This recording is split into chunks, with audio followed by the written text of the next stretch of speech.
You're going to start us off with some news here in France. Lawyers are up in arms at the bugging of Nicolas Sarkozy's phone. That's right. Former President Nicolas Sarkozy's conversations with his lawyer Thierry Herzog were tapped by judges investigating the possibility that Muammar Gaddafi, the former Libyan leader, might have financed his 2007 campaign.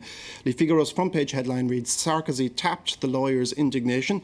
It also notes that those lawyers come from across the political spectrum, but its editorial does point the finger at the government, saying that Nicolas Sarkozy is being subject to extraordinary judicial pursuits, possibly to sideline him from a possible comeback in 2017. The editorial says it's very hard to believe that Interior Minister Manuel Valls or Justice Minister Christine Taubira did not know that a former president's phone was being tapped. Now, the pro-business daily L'Opinion sees it as part of a wider campaign of state repression. Its headline is, "How far will state violence goes?" It denounces abuses of every sort, among them taxes and laws attacking fundamental civil liberties. It also mentions the Dieudonné case where the comedian had his show banned by the Interior Minister. And though the article talks about the state, it's really a thinly veiled critique of the ruling socialists.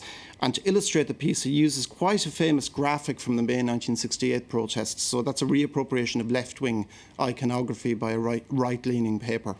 OK, so the plot thickens there. Yes.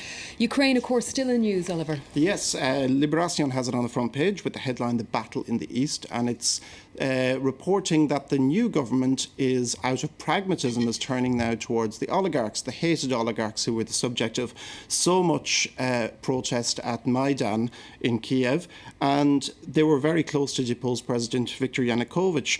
Now, a dozen oligarchs control 50% of the country's wealth, but the Russian occupation of Crimea has forced the Ukrainian government to be more pragmatic, and they've offered two governorships to oligarchs. One of them had turned it down. It was Rimat Akhmetov, the richest man in the country.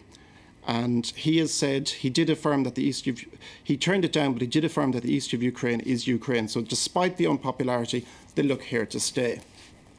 OK, now let's move on to the missing Malaysian Airlines plane, still shrouded in mystery. Yes, the English language Malaysian daily The Star has it on its front page with a headline, "Searching for Answers." Now, Vietnamese Air Force planes still have not found any debris, though they have found 2 fuel slicks. But inside The Star, it notes the similarity to Air France Flight 447, which went missing en route from Rio to Paris in 2009. And that flight also disappeared suddenly from radar without any distress signal.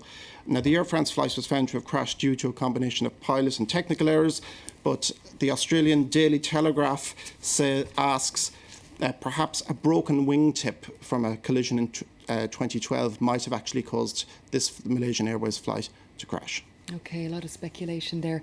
Oliver Farry, thank you very much for that review of the press here on France 24. And next, it's time for Focus.